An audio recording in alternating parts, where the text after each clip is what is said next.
April, can you hear me? Ramsel. Opo. Okay.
If you're going to look at your Google Meet, meron dyang raise hand option. If you want to say something, just click para makita ko kayo. Anyway, wait.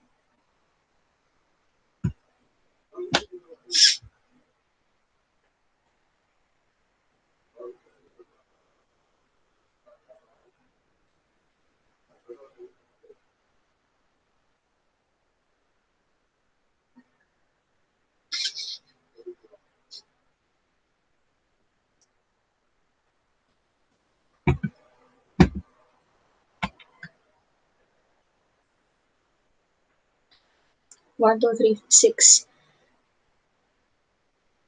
One.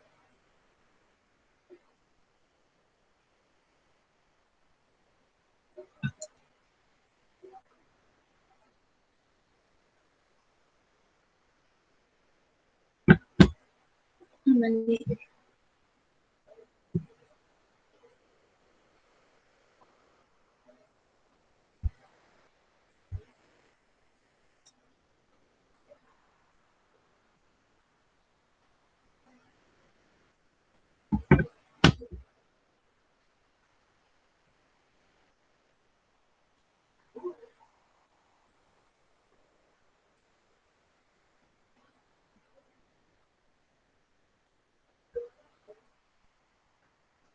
We will be continuing our discussion for week 5. I think I will finish day 2 today or day 3 today para wala na kayong gagawin. Tomorrow, you will just answer your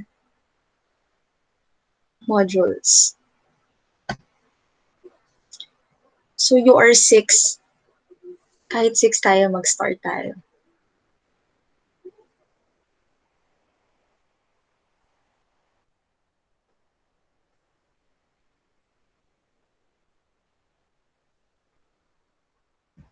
Okay, we just did the computation for, wait, we just had the computation for diversity index last week. So we will be continuing biodiversity for this week.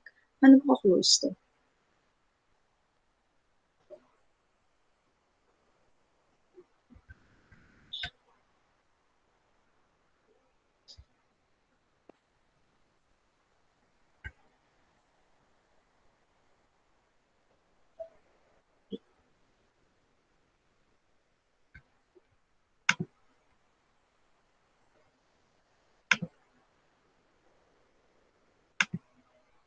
Okay.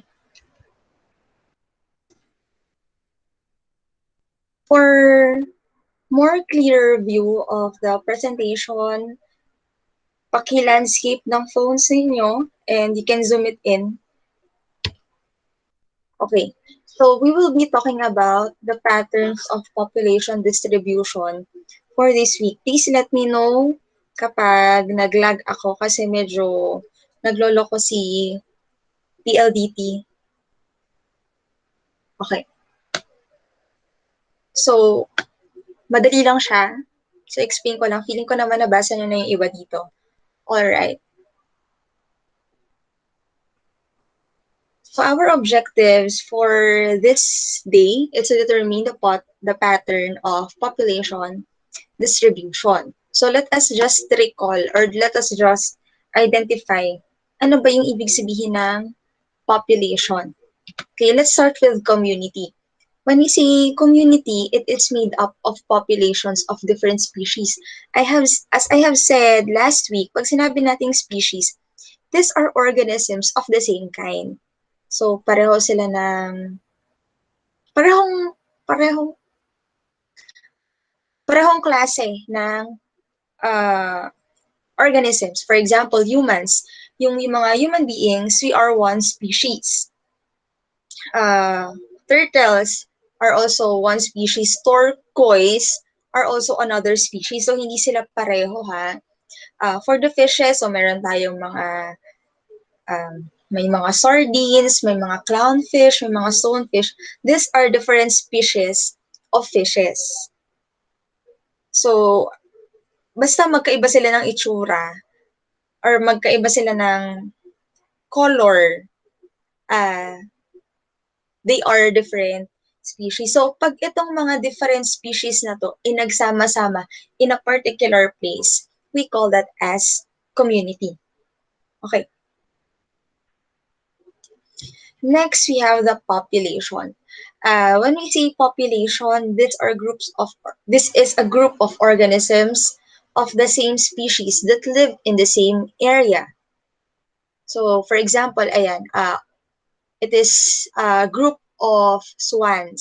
So, they are in the same area, they are in the same lake, they are in the same place. So, this is a population. We call that as a population of swans. So, meron din tayo ditong herd of, I think these are bulls or cows. So, nasa isang farm lang sila, that's a population. A school of fish, so nasa isang place lang din sila, tapos mga flowers. So, we call that as a population. Ma'am, yung humans po ba, makakonsider natin na population? Yes, depending kung saan ba natin i-identify yung population. Kung ito ba ay sa Earth, so meron ding population yung Earth. Meron ding population sa isang country. Meron ding population sa isang city or sa isang province. So, basta pag population, pag-usapan nyo kapag nasa isang area or nasa isang lugar lang. So, it is the unit of natural selection and evolution. So, for you to understand it more clearly, so we have here an individual fish. So, individual isang organism. Kapag itong individual na to is kasama niya yung kapareho niya na another individual, we call that as the population.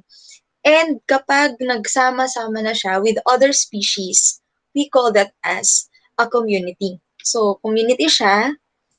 Pag naman ecosystem, meron na siyang kasamang non-living organisms. Hindi natin na-discuss yan. Kaya nyo na siya. Okay.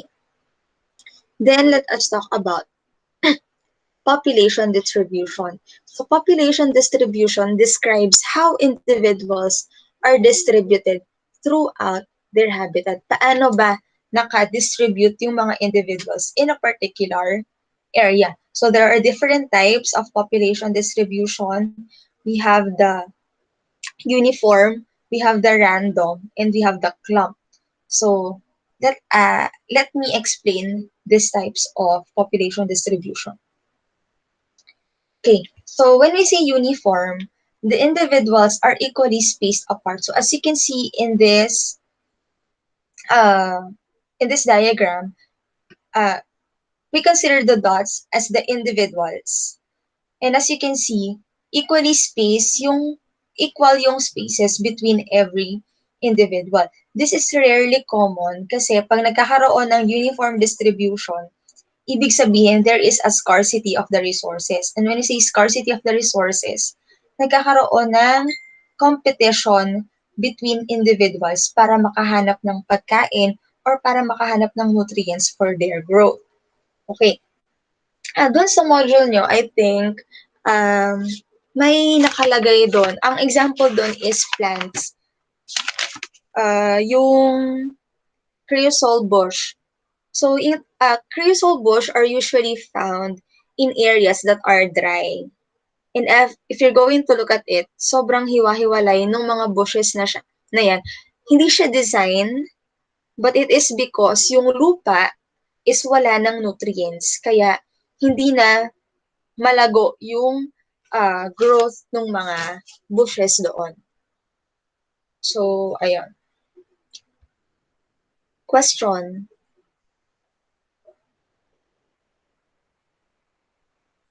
Wala.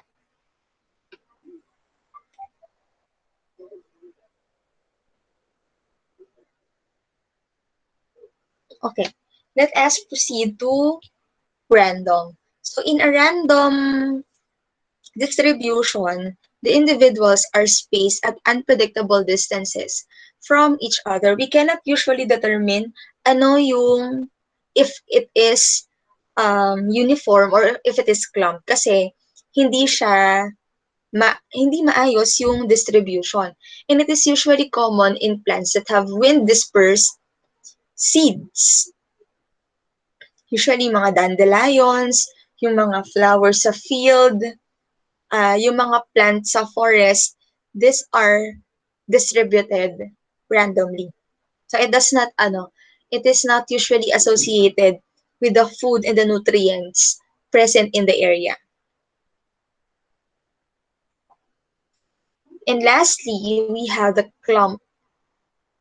So clump distribution occurs when individuals are grouped together.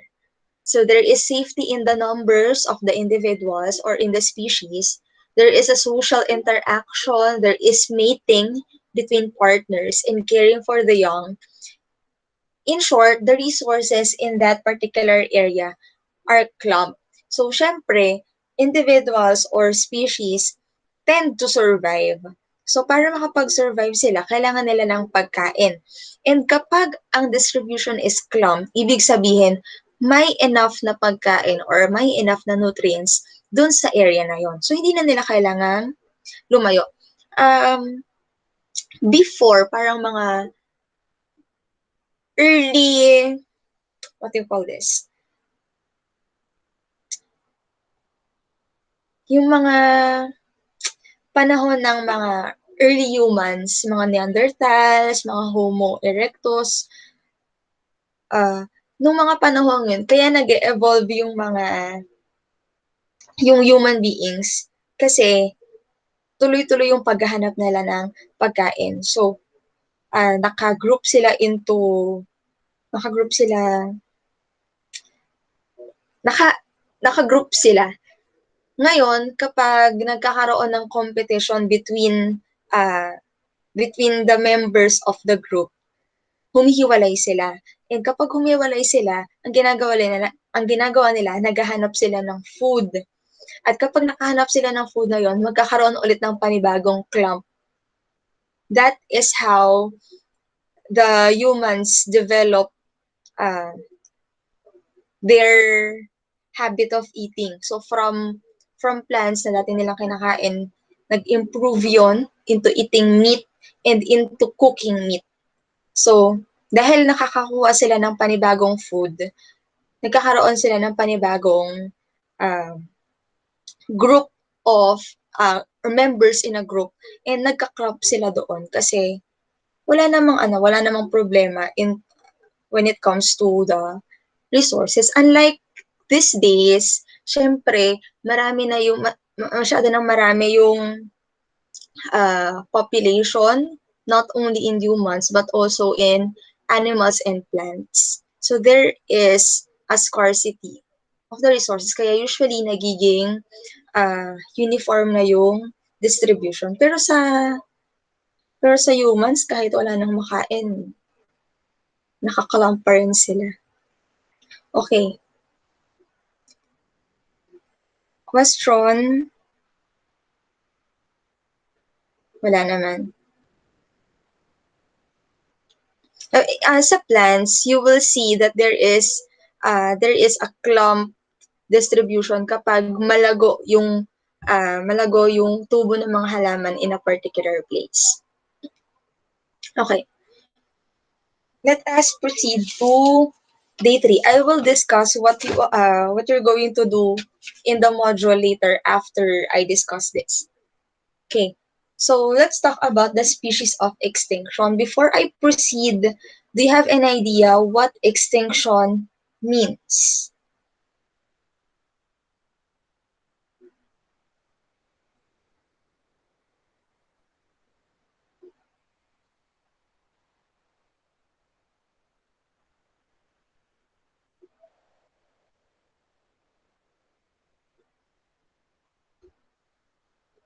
Wala?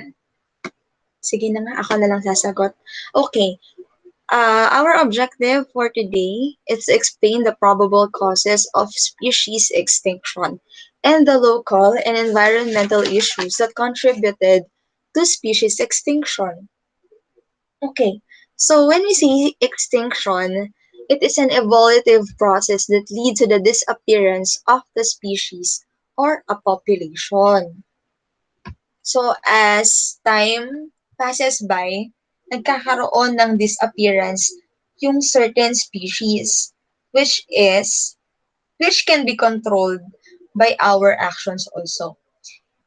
It occurs when the entire genetic heritage is lost for good. So when we say lost for good, hindi na siya mababalik.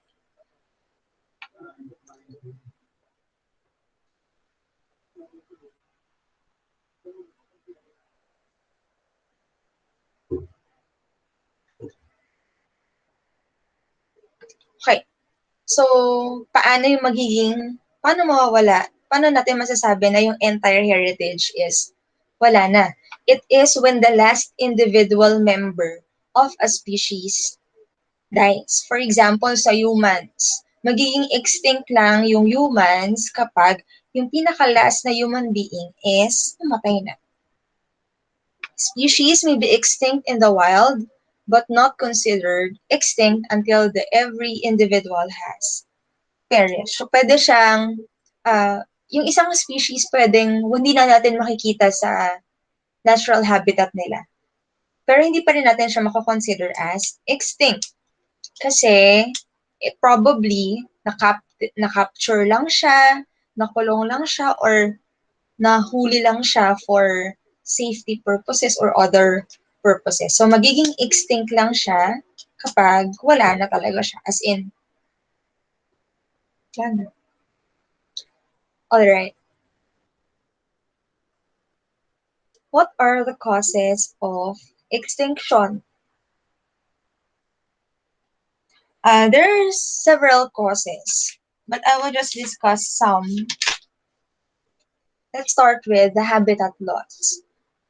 So habitat loss is most common cause of endangerment. Bago maging extinct yung isang species, dadaan muna siya ng endangerment. And when we say endangerment, ito yung very alarming na yung number ng species. It might be critical kasi kapag uh,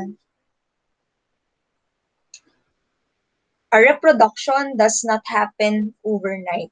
So, syempre, pag na-capture siya or pag napatay yung individual na yun or yung member ng species na yun, he or she might not reproduce another offspring. So, hindi na dadami yung kanilang members.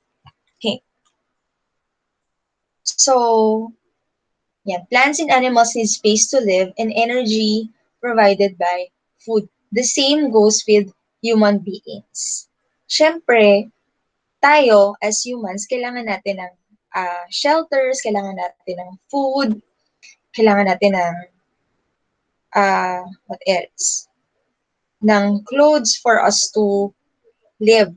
Pero dahil sa needs natin na yon, naaapektuhan yung other organisms such as plants and animals. So, ang nangyayari, we humans convert their habitats into our needs. Kina-convert natin siya into buildings, kina-convert natin siya into houses. The trees from the forest are converted into whatever we need, papers, houses, yan. Which does not support other organisms. Siyempre, sila na naikinabang doon. Tayo lang. So, as the consumption increases of human beings, wildlife habitat is converted into other resources that does not support other species. Hindi lang tayo yung dumadami yung consumption. Animals and plants din, dumadami rin yung consumption nila kasi sila din is nagre-reproduce. So, kapag nangyari yun, ayun, wala nang support for their reproduction and growth.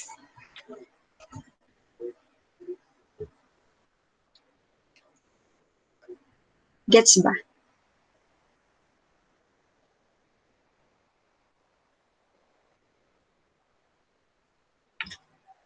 Okay.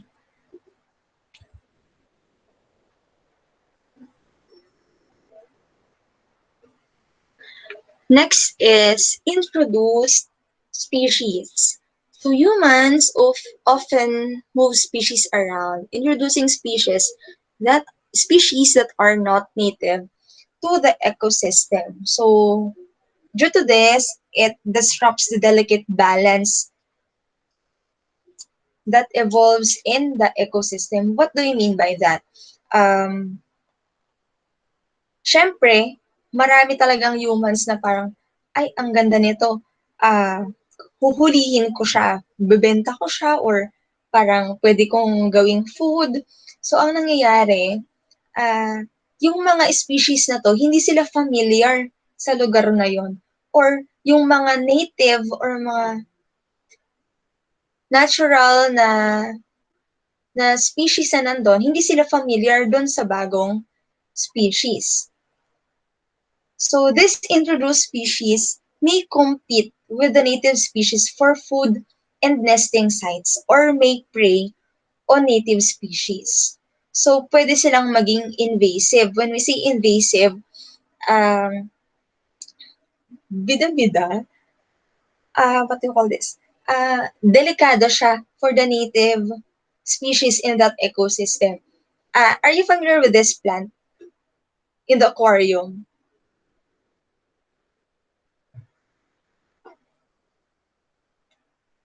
No.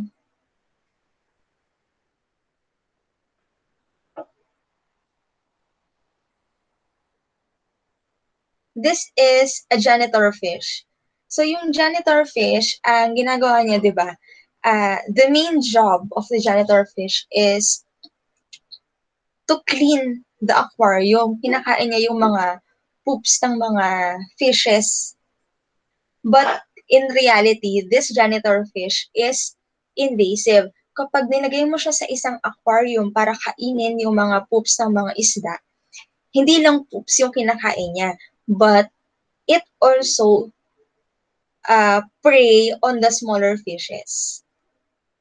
Kinakain niya rin yung mga smaller fishes. So, eventually, after ilang days, ubos na yung mga isda mo sa aquarium, siya na lang yung matitira. Yun yung sinasabi nating introduced or invasive species. Hindi sila familiar eh. I mean, hindi naman siya dapat nandun, pero nilagay siya doon. Kasi, wala, trip lang.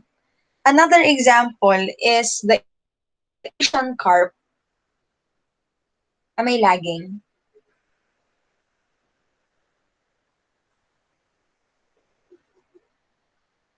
Okay, another example is the Asian carp, hito, which is native in China and Russia. So, itong Asian carp na to, US and Europe. Naglalag ba ako? Feeling ko naglalag ako eh. So, dinala siya from China and Russia to US and Europe. Ang nangyari, the reason for them bringing that to those places is for petting, what else? For food. Ang nangyari, itong mga Asian carp na to, sobrang laki ng appetite, tsaka sobrang takaw, tsaka sobrang bilis dumami. So, ang nangyari, nung dinala siya doon sa US and sa Europe, yung other fishes is kinain na lang nila. So, ayun. That is what we mean by that is one cause of endangerment or extinction for other species kasi nagkakaroon ng introduction of new species which preys on them. Okay. Okay na. Okay na siguro, no? Next is overexploitation. Overexploitation is when humans deplete wildlife populations by capturing and killing other species for their own use. So, ano ba yung use na yon? So, animals can be killed for food, for fur, feathers, oil, medicine. Very common issue in in our country or in any other countries is the capturing and killing of marine animals such as whales and sharks for their fins. So, para sa food. Tapos after nun, kapag tinanggal na nila yung fins ng sharks, itatapon na ulit nila sa dagat. And they will just die slowly. Ayun. Another example is deforestation. So it does not only happens in animals, but it also happens in plants. So deforestation, kapag ino-overuse natin yung mga trees sa forest without replacing them. So that's over exploitation. And remember plants and animals are non-renewable resources. Although they can reproduce, but it does not happen overnight. So, kailangan ng matagal na paghihintay para makapag-produce sila ng panibago. Alright. Next is pollution. Pollution is present in land, water, and air. So for water, it is polluted by runoff fertilizers and pesticides from farms, oil and other chemicals from roads, and human sewage that flows, mali spelling ko, untreated into the bodies of water. So one example is the Manila Bay. Manila Bay is very near to commercial areas.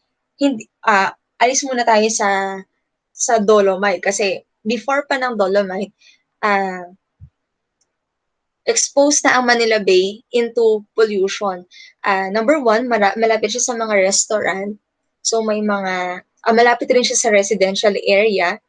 So yung mga waste nila, yung mga food waste, yung mga human waste, no, nagpo-flow na lang dun sa water, untreated. Dapat kapag what do you call this? Dapat yung mga human waste is properly disposed, properly disposed at hindi siya napupunta dun sa bodies of water. Aside from that, Manila Bay is also near Manila Zoo. So yung mga dumi from the animals, lahat sila nagpo-flow into the bay. Bay. Tapos may mga basura pa from the other residents na doon napupunta. Manila Bay is connected to Pasig and Marikina River. So, syempre, malayo yung pinanggagalingan, mahirap linisin in just one day. Tapos, dinagdagan pa siya ng dolomite. Dolomite is a sand, but it has chemical substances that can affect the marine life. Again, yung if we're going to recall yung kanina, yung introduced species, dolomite is an introduced substance. Hindi siya species kasi the marine life in Manila Bay is not familiar with the dolomite which came from Cebu. So once na nailagay siya doon sa Manila Bay, yung mga marine species in the body of water maninibago. So it can affect their health as well. Ayun. Then the factories and vehicles release chemicals into the air. So eventually, kapag nasa air na siya, it will mix into the atmosphere, which is deposited on the land by rain, which we call the acid rain. Pag sinabi nating acid rain, this is polluted rain. Yung water droplets from evaporation, nagmix siya sa polluted air. So, when it falls on the land, it can weaken and kill the plant life, decreasing the food supply. So, plants are our sources of food, especially for those animals that only eat plants. So, kapag nagkaroon ng decrease in plant life, nagkakaroon din ng decrease into food resources. Okay. Other factors, meteorite. So 65 million years ago, it is believed that the meteorite impact on the Yucatan Peninsula caused the disappearance of the dinosaurs. So, doon naniniwala yung mga experts, yung mga scientists.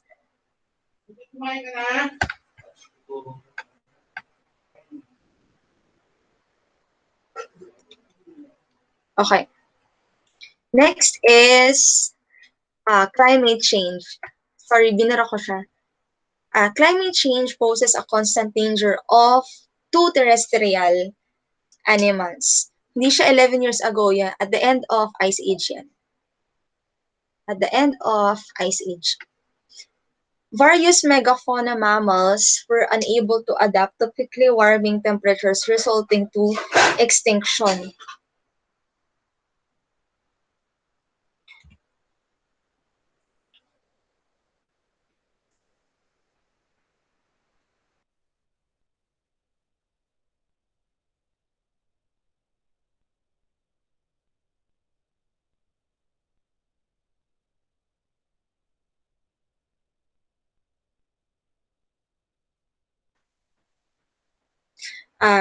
This animal here is a mammoth. Mammoth. So these are extinct animals. Para siyang elephant na mabalahibo, na mahaba yung horns.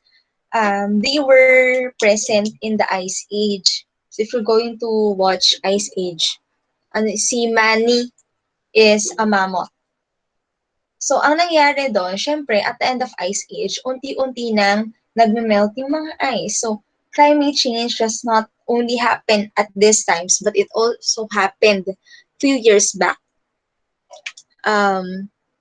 So, yon. Dahil nga yung mga mammoth is very adaptive sila in cold temperatures, nung nagkaroon ng climate change at unti-unting tumataas yung temperature in that area, hirap silang mag-adjust. Kaya, eventually, they died. Pero, kahapon may nagtanong kung yung climate change lang ba yung cause ng extinction ng mammoths. Hindi lang yon. Meron din, they were hunted. They were hunted by the previous humans for food. Syempre for natural phenomena such as storms, lightning, yung iba natatamaan lang ng lightning, dun sila namamatay. Dun sila naging endangered, naging extinct eventually. So that is how, or those are the factors that causes extinction of the species. Any question?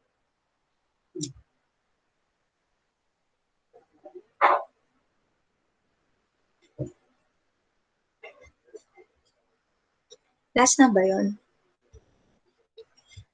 Wala na. Last na nga yun.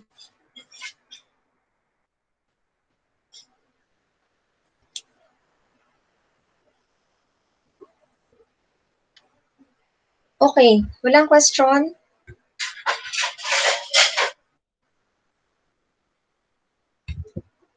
I already covered the rest of the week 5 today.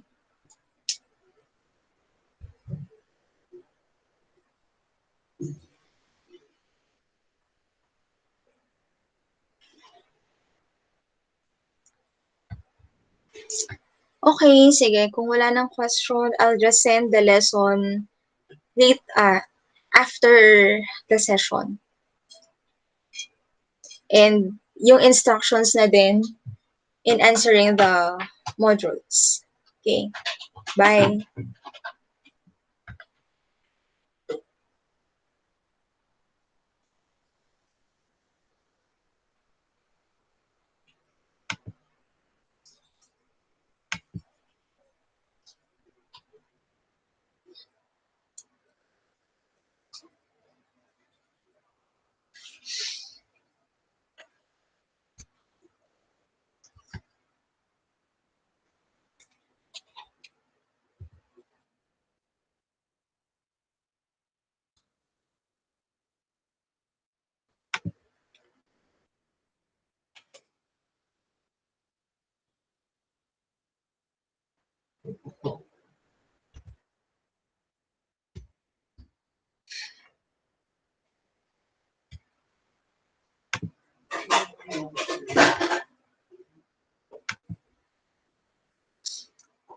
Sige na, you may go na.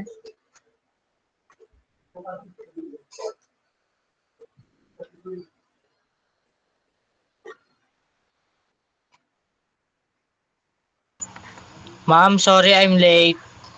It's okay.